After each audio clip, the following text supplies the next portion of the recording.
Now to Washington, members of Congress with a busy week ahead, their last week in session. Speaker of the House Mike Johnson with President-elect Trump at the Army-Navy game overnight. ABC's Mary Alice Parks is following it all. Good morning, Mary Alice.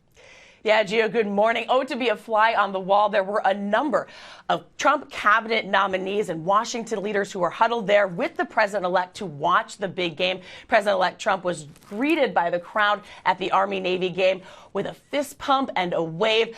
Look, he saluted during the national anthem. Vice President-elect JD Vance and Speaker of the House Mike Johnson also by his side. Trump's staff posted this photo of the president-elect meeting with General Charles Brown. That's the current chairman of the Joint Chiefs of Staff. Big questions remain about whether he will keep his job.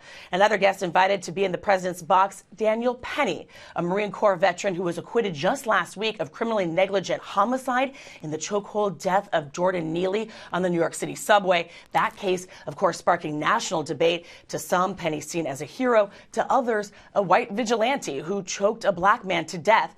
Now, Trump's embattled nominee for Secretary of Defense, Pete Hegseth, a former Army National Guard officer seen there with Vance. Hegseth has been meeting with Vance's Senate colleagues trying to secure support, still facing those allegations about sexual misconduct and financial mismanagement, all of which he denies.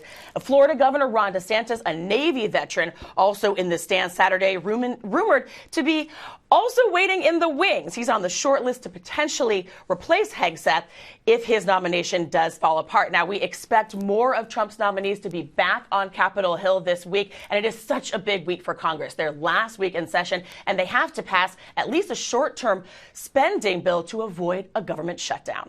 Gio. Mary Alice Parks, thank you so much for that.